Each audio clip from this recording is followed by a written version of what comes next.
ఆపదామపహర్తారం దాతారం సర్వసంపదాం లోకాభిరామం శ్రీరామం భూయో భూయో నమామ్యహం. జయ శ్రీమన్నారాయణ. ప్రియ భగవద్బంధువులారా, మనకి నచికేతస్ అని ఒక పిల్లవాడు ఉపనిషత్తుల్లో కనిపిస్తాడు. ఆయన ఒక ఉద్దాలకుడనేటిన మహానుభావుడు, ఒక గొప్ప ఋషి, ఆయన గారి కుమారుడు. సరే, ఉద్దాలకుడు చాలా గొప్ప అన్నదాత. అన్నదాతే కాదు, తన దగ్గర ఉండే వాటి అన్నిటినీ కూడా దానం చేసేటట్టు ఒక పెద్ద యజ్ఞం చేశాడు ఆయన. చూశాడు పిల్లాడు, తండ్రి దానం చేసే వాటిల్లో ఎందుకు పనికిరానివి, చిక్కిపోయినవి, అలాంటి గోవులు కూడా కొన్ని కనిపించాయి అతనికి. పిల్లవాడికి తెలుసును, ఇచ్చేటటువంటి దానం అవతల వాడికి ఉపయోగపడేట్టుగా ఉండాలి. ఇది చదువుకున్నాడు, చిన్న పిల్లవాడు చదువుకున్నాడు. మరి చేసేటటువంటి దానం చూస్తే తండ్రి గారి దగ్గర అది ఎందుకు పనికిరానివి, పీతోదకాహ జగ్ధతృణాహ దుగ్ధదోహాహ నిరింద్రియా ఇలా ఉన్నాయి అని అంటారన్నమాట. అంటే అవి ఇంక నీళ్లు తాగలేవు, పాలు ఇవ్వలేవు, పిల్లల్ని కనలేవు. ఆ స్థితిలో ఉండేవాటిని కూడా ఇచ్చేస్తున్నాడు ఆయన. ఆయన ఎందుకు ఇస్తున్నాడు? ఆయనకు ఒక పర్పస్ ఉంది. ఆయన సర్వస్వ దక్షిణాకము అనే ఒక యాగం చేస్తున్నాడు ఆయన. మరి ఉన్నవన్నీ ఇవ్వాలి, అందులో అవి కూడా కొన్ని కనుక వాటిని కూడా ఆయన ఇస్తున్నాడు. కానీ పిల్లవాడు అవతల వాడికి ఉపయోగపడనివి తండ్రి గారు ఇస్తున్నారే అని అనుకున్నాడు ఈయన. అనుకుని తండ్రి గారి దగ్గర వెళ్ళి అడిగాడు ఈయన, నాయన ఇలాంటివి ఇచ్చి దానివల్ల నీకు దోషం వస్తుంది కదా, నాలాంటి మంచి బుద్ధిమంతుడు అనుకునే పిల్లాడిని కూడా నువ్వు దానం ఇస్తే నీకు ఆ వచ్చిన దోషం పోయి నీకు పుణ్యం కలుగుతుంది కదా, నీకు పుణ్యం కలిగించి సద్గతి కలిగించడమే నా బాధ్యత కదా, అందుచేత సర్వస్వ దక్షిణాకం అన్నిటినీ నువ్వు దానం చేసే కార్యమే చేస్తున్నావు కనుక నన్ను కూడా ఎవరికైనా దానం ఇస్తే తద్వారా నీకు వచ్చే ఈ దోషం పోతుంది అన్నాడు ఆయన. తండ్రికి ఆశ్చర్యం వేసింది. అది పట్టించుకోవడం మానేశాడు. నేను చిన్న పిల్లాడు ఏదో మాట్లాడుతున్నాడు. కానీ పిల్లాడు ఊరుకోలా, మళ్ళీ మళ్ళీ మళ్ళీ మళ్ళీ రెట్టించాడు. తండ్రి గారికి కొంచెం విసుగొచ్చి ఉంటుంది. తెలిస్తే పూర్తిగా తెలిసినవాడు మాట్లాడాలి, లేకపోతే ఊరుకోవాలి. ఈ సగం తెలిసినవాడు మాట్లాడుతుంటే పాపం ఆయనకి కొంచెం చికాకు అనిపించి ఉంటుంది. జత పో నేను మృత్యువు ఇస్తా అన్నాడండి ఆయన. దాంతో ఈ పిల్లవాడు దాన్ని నిజంగా తీసుకున్నాడు, ఆయన లిటరల్గా తీసుకున్నాడు అనమాట. తీసుకుని వెంటనే మృత్యు దగ్గరికి నేను వెళ్ళిపోతున్నానని బయలుదేరేశాడు ఆయన.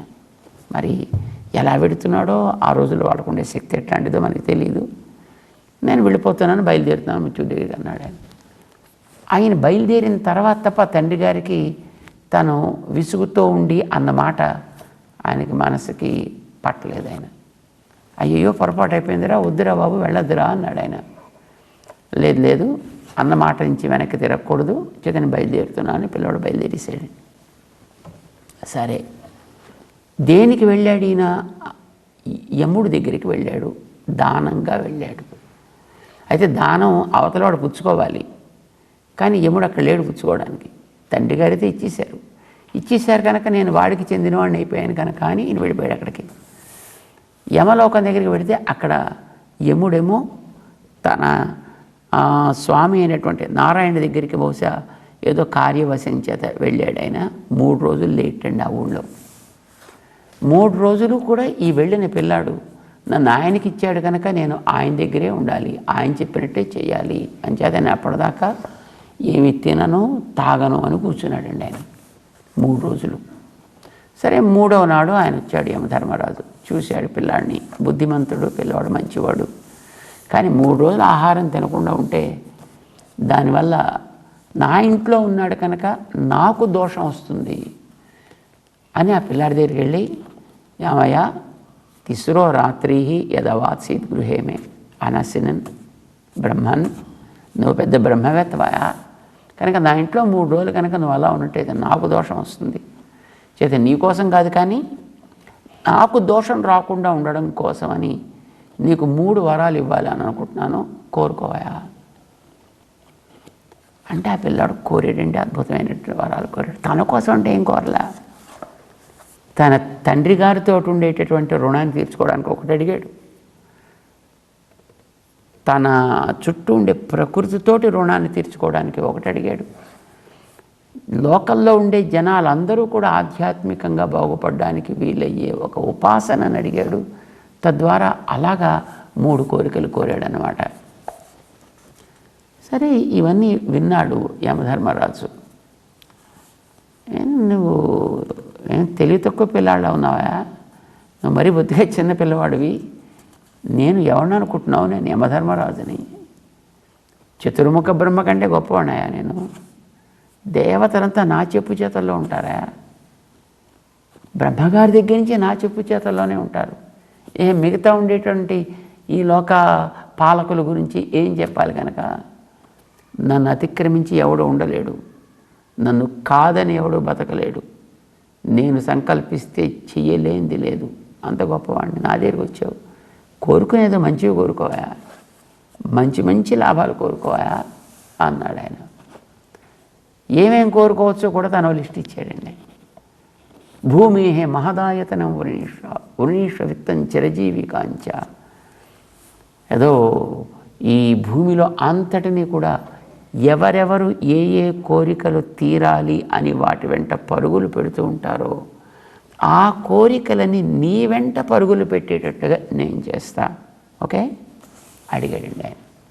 ఆయనలో మొట్టమొదటి శ్రద్ధ కనిపిస్తుంది, తండ్రి చేసే కార్యం మీద శ్రద్ధ వహించాడు, దాన్ని జాగ్రత్తగా గమనించాడు కనుక తప్పు చేస్తున్నట్టుగా తనకు అనిపించింది. సరే, తర్వాత తండ్రి ఏదో అన్నాడు, తను ఎవడికో మరొకడికి చెందిన వాడిని అయ్యాడు ఆయన. ఆయన దగ్గరికి నేను వెంటనే చేరాలి, ఒకడికి నన్ను దానం ఇచ్చాడు కనుక ఆ దాత దగ్గరికి నేను వెళ్ళి చేరాలి అనేటటువంటి శ్రద్ధ తండ్రి గారు వద్దు వద్దు అని అన్నప్పటికీ కూడా తండ్రి గారిని కూడా ఒప్పించి, నాయనా మన కుటుంబంలో ఇంతవరకు కూడా ఆడి తప్పిన వారు లేరు, మాటని వెనక్కి తీసుకున్న వాళ్ళు లేరు, అందుచేత నువ్వు కూడా అలానే ఉండాలి, నేను కూడా అలానే ఉండాలి, అంచేత నువ్వు అన్నావు దాన్ని తగ్గట్టుగా నన్ను వెళ్ళని అని తండ్రిని ఒప్పించి తను వెళ్ళాడు. శ్రద్ధ, తాను ఫలానా వాడికి చెందినవాడిని అంటే ఎస్ నేను అట్లానే ఉండాలి అనేటువంటి మొట్టమొదటి అతనిలో శ్రద్ధ కనిపిస్తుంది. ఆ తర్వాత యముడి దగ్గరికి వెళ్ళి యముడి యొక్క సేవలో తను ఉండాలి. యమధర్మరాజేమో నీకు ఇది ఇస్తానయా అది ఇస్తాను అని రకరకాల ప్రలోభాలు అన్నిటినీ చూపిస్తాడు మా పిల్లాడికి. నీకు చిరజీవితం ఇచ్చేస్తానయా అంటాడు ఆయన. తమాషాగా చెప్తాడు నచికేతస్సు, జీవితాన్ని అంతం చేసేటటువంటి వాడు అంతకుడు నువ్వే కదయా, నీ దయ కలిగితే వడ్డించేవాడు మనవాడైతే పంక్తిలో చివర కూర్చుంటే మాత్రం మనకేం నష్టం అండి అని అంటుంటారు చూసారా. అట్లాగా అందరి జీవితాలని కూడా అంతం చేసేది, వాటిని ఇక్కడ ఉంచేది, కొనసాగించేది నువ్వే అయినప్పుడు నీ దయ కలిగిన తర్వాత నాకు దాన్ని కోరుకోవాల్సిన అవసరం ఉందా అన్నాడు ఆయన. వద్దని లేదండి, తమాషాగా నాకు అది కూడా సహజంగానే వచ్చేస్తుంది నీ దయ వల్ల అన్నట్టుగా అన్నమాట. అంటే దేని యందు తనకి ఏకాగ్రత ఉందో దాని నుంచి ఆయన చెదరలేదు. చేత అతనిలో శ్రద్ధ ఉంది, ఏకాగ్రత ఉంది. నీకు అన్ని రకాల కోరికలు కోరుకునేటటువంటి తిండ్లు, డబ్బులు, భవనాలు, పైసలు, రకరకాలైనటువంటి కోరికల్ని తీర్చగలిగేటటువంటి ఎంతోమంది మనుషులు, ఇన్ని నీకు ఇస్తా, జంతువులు, నీకు ఎన్ని రకాలు ఇస్తాను, ఇన్ని ఇస్తానని ప్రలోభాలకి గురి చేసిన సంయతేంద్రియ, ఇంద్రియములని సంయత చక్కగా కట్టి పెట్టుకున్నవాడు, తన చేతుల్లో పెట్టుకున్నవాడు, వాటి ఇష్టం వచ్చినట్టు అవి పరుగులు పెట్టకుండా, దేనికి కావలసిన వాటిని వెతుక్కుంటూ అవే పోకుండా వాటన్నిటిని కూడా తను కోరిన దాని విషయంలో అవి ప్రవర్తించగలిగేటట్లుగా తీర్చిదిద్దుకోగలిగాడు నచికేతస్ అనేటటువంటి పిల్లవాడు. అందుచేత అతని చరిత్రలో నిలబడిపోయాడండి ఆయన. మనకిప్పటికి కూడా వేదాల్లో అతని గురించినటువంటి అద్భుతమైనటువంటి ప్రశంస కనిపిస్తుంది అన్నమాట. అతనిలో ఉండే 3 లక్షణాలు ఉండడం చేత శాంతి అధిగచ్చతి, వాడు శాంతిని పొందాడు, ఆనందాన్ని పొందాడు. చరిత్రలో తన పేరు ఎప్పుడు చెప్పుకోగలిగేటట్లుగా కూడా నిలబడిపోయాడు ఆయన. మరొక తత్వాన్ని, మరొక పిల్లాన్ని కూడా మనం చూస్తామండి మన గ్రంథాల్లో. ధ్రువుడు అద్భుతమైనటువంటి యోగ్యత కలిగినటువంటి మహనీయుడు. చిన్నపిల్లాడు, అతనికేం పెద్ద వయసు ఏం లేదు. తండ్రి గారి పక్కన సవతి తల్లి కూర్చుని ఉంది. సవతి తల్లి అంటే ఎక్కువ ఇష్టం ఆయనకి. అంచేత ఆవిడని కూర్చోబెట్టుకున్నాడు. ఆ సవతి తల్లికి ఉండే కొడుకు వెళ్ళి ఆ తల్లిగారి ఒళ్ళో కూర్చున్నాడు, తండ్రి గారి ఒడిలో. ఈ ధ్రువుడు అనే పిల్లాడికి కూడా నా సోదరుడు కూర్చున్నాడు కదా, నేను ఎందుకు కూర్చోకూడదు, ఇతను కూడా వెళ్ళి కూర్చోబోయాడు. కూర్చోబోతే ఆ సవతి తల్లి వాడిని బయటికి తోసేసింది. నువ్వు అక్కడ కూర్చోవాలంటే నా కడుపున పుట్టాలో, అంతేకాని ఆ సునీతి కడుపున పుడితే నీకేం లాభం కనుక పో బయటికి అని పంపించేసింది ఆవిడ. లక్ష్యం ఒకటి పెట్టుకున్నాడు అతను, నేను ఏమైనా సరే ఈ స్థానంలో కూర్చుని తీరాలి. అతనికి అప్పటికి అంతే తెలుసు. అతనికి చిన్నపిల్లాడు కదా, చిన్నపిల్లలకి సాధారణంగా పెద్దగా ఏం తెలియదు, ఏది కనిపిస్తుంటే అది అనిపిస్తుంది. తండ్రి ఒళ్ళో కూర్చోవాలి అని అనుకున్నాడు.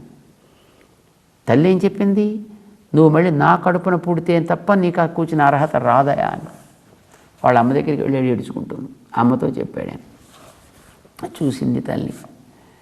సరే నాయన ఏం చేస్తాం, మన గతి అలా ఉందా, సరే ఇప్పుడు మనం ఏం చేయలేం కనుక దేవుణ్ణే ప్రార్థన చేసుకుంది. కానీ కనుక నువ్వు వెళ్ళి దేవుణ్ణి ప్రార్థన చేయి అంటే, ఓకే ఎలా చేయాలి, తపస్సు చేయి. ఎక్కడ చేయాలి, వనాల్లో చేయాలి. బయలుదేరాడంతే. వనాలు ఎక్కడ ఉంటాయి, ఎలా ఉంటాయి, ఎందుకు ఉంటాయి, అక్కడ జంతువులే ఉంటాయి, ఆహారం ఎట్లాగా, పడుకోవడానికి చోటు ఎక్కడ, కట్టుకోవడానికి బట్టలు ఎక్కడ, ఏమీ ఆలోచించలేదు. తను ఒక లక్ష్యాన్ని పెట్టుకున్నాడు. ఆ లక్ష్యాన్ని ఛేదించాలంటే బయలుదేరాడంతే ఇంట్లోంచండి. తల్లి చెప్పింది భగవంతుడిని ప్రార్థన చేయవా, వాసుదేవుడిని ప్రార్థన చేసుకోని బయలుదేరేశాడు. ఇతనుకుండే నిష్ఠని చూసి నారద భగవానుడు మధ్యలో సాక్షాత్కరించి ఇతనికి ఒక వాసుదేవ మంత్రాన్ని చెప్పి ఎక్కడ తపస్సు చేయాలో జాగా చూపించి, నాయనా అక్కడికి వెళ్ళి జాగ్రత్తగా చేసుకో, మటం మరల్చి పంపించాలనుకున్నారు. కానీ ఆ పిల్లవాడి యొక్క శ్రద్ధ అతన్ని మరలేటట్టుగా చేయలేదు. అతనికి అదే నిష్ఠ, ఏకాగ్ర బుద్ధి, అంతే. సాధన చేశాడు. 6 నెలల్లో భగవంతుడు అక్కడికి వచ్చి కనిపించాడు. అయితే దీన్ని పాడు చేసేది ప్రవృత్తి కదా, చాపల్యం, ఆకలి, దాహం, ఇది తినాలి అది తినాలనేటటువంటి ఒక ప్రవృత్తి ఒక్కొక్కటి మానివేస్తూ చివరికి గాలిని కూడా పీల్చకుండా ఉండగలిగే స్థితికి చేరి 6 నెలల్లో ఆయన ఉండేటప్పటికీ భగవంతుడు అక్కడికి సాక్షాత్కరించాడు. అడిగాడు, నీకేం కావాలయా అని. నాకు ఏం అక్కర్లేదన్నాడు. గాజు పెంకు కోసం వెతకాలి అని బయలుదేరా. వజ్రం దొరికింది నాకు. ఏదో క్షుద్రమైనటువంటి స్థానాభిలాషి తపస్సి స్థితో, నేను ఏదో చిన్న కోరిక కోరి తపస్సులో కూర్చున్నానయా, కానీ దేవమునీంద్ర దుర్లభుడమైనటువంటి నీ యొక్క దర్శనం నాకు ఏర్పడింది.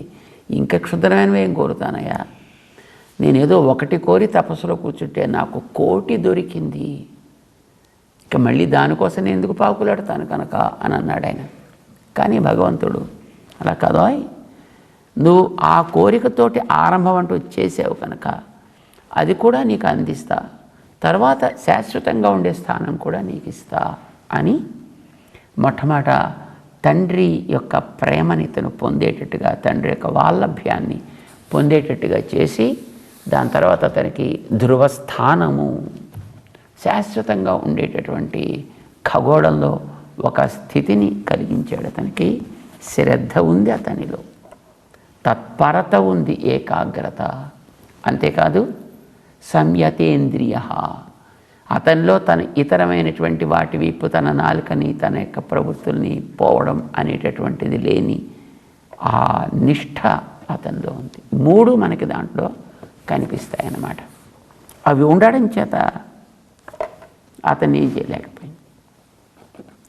జనకుడు కనిపిస్తాడు మనకి ఉపనిషత్తుల్లో, ఆఫ్కోర్స్ పురాణాల్లో కూడా కనిపిస్తాడు. ఆయన జనకుడు రాజుగారు అబ్బాయి, చదువుకోవడానికి యాజ్ఞవల్కుడి దగ్గరికి వెళ్ళాడు ఆయన గురుకులానికి. అందరితో పాటు కలిపే చదువుకునేవారు. ఆ రోజుల్లో డబ్బున్నవాడు డబ్బు లేనివాడు అనేటువంటి పక్షపాతం ఉండేది కాదు, తారతమ్యం ఉండేది కాదు. అందరికీ కూడా పెరిగే విధానం సమానం, చదువుకునే పద్ధతి సమానం, అందరికీ కూడా అవకాశాలు సమానంగానే ఉండేటటువంటివి అన్నమాట. చదువుకుంటున్నాడు ఆయన. కానీ ఉన్నవాళ్లలో బుద్ధిమంతుడైన, చక్కగా గ్రహించగలిగిన వాడైన, కారణం ఇతనికి శ్రద్ధ ఉంది కనుక. మిగతా వాళ్ళందరూ కూడా వచ్చారు, కానీ వాళ్ళకి రకరకాల అబగేషన్స్, సంయతేంద్రియత్వం లేదు, తత్పరత్వం లేదు, శ్రద్ధ కూడా ఉండేది కాదు. గురువుగారిని చూసి ఎక్కువ చెప్తూ ఉండేవారు. దాంతో వాళ్ళందరికీ కూడా ఇతను రాజుగారు అబ్బాయి కదా అని ఈయనకేసే చూసి చెప్తున్నటువంటి ఎప్పుడూను అనేటటువంటి ఒక అసూయ లాంటిది ఏర్పడితే దాన్ని తగ్గించడానికి, వాళ్ళకి సరైనటువంటి జ్ఞానోదయం కలిగించడం కోసమని గురువుగారు ఒకనాడు పాఠం జరుగుతుంటే దూరంగా వాళ్ళు ఉండేటటువంటి కుటీరాల వైపు ఏదో కాలిపోతున్నట్టు చూపిస్తే గురువుగారి దగ్గర అనుజ్ఞ కూడా తీసుకోకుండా అందరూ పరుగులు పెట్టి వెళ్ళిపోయారు. అక్కడికి వాళ్ళకి ఏం లేదు, ఇంత చేసి వాళ్ళు పెట్టిన కోపినాలు ఉంటాయేమో అక్కడ, అంతేనా. అక్కడ వాళ్ళకి ఏం పెద్ద బట్టలు లేవు, పెద్ద పుస్తకాలు లేవు ఆ రోజుల్లో. వాటి కోసం వీళ్ళు గురువుగారితో చెప్పను కూడా చెప్పకుండా పరుగులు పెడుతూ వెళ్ళిపోయారు. వెడితే అక్కడ ఏం లేదు, తిరిగి వచ్చి కూర్చున్నారు. మరి కాసేపు అయిన తర్వాత జనక మహారాజు గారి యొక్క ఆ కోట బురుజులు వీళ్ళకి కనిపిస్తూ ఉండేవి.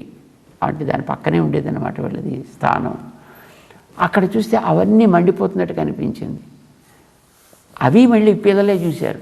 చూసి జనకుడితో, రే జనక మీ ఊరు కాలిపోతుంది, నువ్వు రాజకుమారుడు కదా, వెళ్ళి చూడవాయి అని ఇతన్ని ప్రేరేపిస్తే మిథిలాయాం ప్రదగ్ధాయాం నమే కించిత్ ప్రదహ్యతే. అది కాలితే నాకేమైంది, నాదేదో నా దగ్గరే ఉంది, నాకు కావాల్సిన తత్వం ఏదో నా దగ్గరే ఉంది, మిగతాది నాకు సంబంధించింది కాదు సుమా. అతనికి ఉండేటటువంటి ఏకాగ్రత, అతనికి ఉండేటటువంటి శ్రద్ధ, మిగతా వాటిని తనవి కాదు అన్నట్టుగా అతని తత్పరత్వం, గురువు చెప్పేటటువంటి తత్వజ్ఞానమే తనది అనుకున్నాడంతే. ఇంకా మిగతాది మిథిల కాలితే నాకేమైంది, నాదేదో నా దగ్గరే ఉంది, నా వస్తువు ఏదో నా దగ్గరే ఉంది సుమా. అనంతం బతమే విత్తం, నా సంపద కాలిపోయేదేం కాదు, నశించేది అంతకంటే కాదు సుమా అంటూ ఆయన తనకు నుండి శ్రద్ధని చూపిస్తాడు. చేత 3 ప్రధానం. ఏదైనా మనకి మంచి జ్ఞానం కలగాలంటే, మానసికమైనటువంటి కుదురు ఏర్పడాలంటే, ఆ శాంతముతోటి మనకి వాస్తవాలు తెలియాలి, ఆనందం కలగాలి అనంటే శ్రద్ధ కావాలి, తత్పరత్వం కావాలి, సంయతేంద్రియత్వం కావాలి. అంటే మనకి రుచి ఉండాలి, దాని యందు త్వర ఉండాలి. రెండవది, అది తప్ప మరొకటి లేదు పరము అనుకునేటటువంటి ఒక దాని యందు పరత్వ బుద్ధి కావాలి. ఈ రెండిటితో పాటు మనకి వెలిగే దీపానికి చిమ్మిని పెట్టి దాన్ని కాపాడినట్టుగా మన చుట్టూ ఉండేటటువంటి రకరకాల విషయాలు తమ వైపు మనని ఆకర్షించి మన ఇంద్రియాన్ని లాగేసుకోకుండా మనం చూసుకోగలగాలి. ఇప్పుడు 10 గుర్రాలు ఉండేటటువంటి రథం మీద కూర్చున్నప్పుడు 10 గుర్రాలని కట్టగలిగే కళ్ళెత్తని చేతుల్లో లేకపోతే ఒక్కొక్క గుర్రం ఒక్కొక్క వైపు లాక్కుపోతుంది కదా. అట్లాంటిది మన మనస్సు, దానిని అరికట్టి కనుక వాడు తన చేతుల్లో పెట్టుకోగలిగితే అవన్నీ ఏకోన్ముఖంగా సాగుతాయి, ఏకాగ్రత ఏర్పడుతుంది. సంయతేంద్రియత్వం, ఏకాగ్రత, దాని యందు త్వర కలిగినటువంటి నిష్ఠ, ప్రేమ, ఇవి కలిగినట్లయితే వాడికి అచిరేణ శాంతిం పరాం శాంతిం అధిగచ్చతి, తప్పకుండా వాడు పొంది తీరుతాడు సుమా అంటూ శాంతి లభించడానికి కావలసినటువంటి సాధనాన్ని అటు మన శ్రద్ధ, ఇటు సంయతేంద్రియుడు. అంటే ఇంద్రియాలని అరికట్టాలి, శ్రద్ధ ఉండాలి. ఏది పడితే తినేస్తానండి, ఎలా పడితే తినేస్తాను, ఎలా పడితే అది నేను తాగుతాను అన్నాడు అనుకోండి, మరి వాడికి ఆ చక్కటి అందమైనటువంటి గమకాలతో కూడుకున్నటువంటి సంగీతం రమ్మంటే ఎక్కడి నుంచి వస్తుంది? వాడికి ఆ గొంతు స్వాధీనంలో ఉండాలి అనంటే దానికి కావలసినటువంటి నియమాలని వాడు పాటించాలి. ఆహారాది నియమాలు వాడు పాటించాలి. దాంతోపాటు చేసే సాధనని వాడు చేయాలి. చిత్తశ్రద్ధ ఉండాలి, తత్పరత్వం కావాలి, సంయతేంద్రియత్వం కావాలి. ఈ మూడు ఉన్నప్పుడే ఇవి సిద్ధిస్తాయి సుమా అంటూ అర్జునుడిని ముందుకు తీసుకెడతాడు 4వ అధ్యాయంలో. జై శ్రీమన్నారాయణ.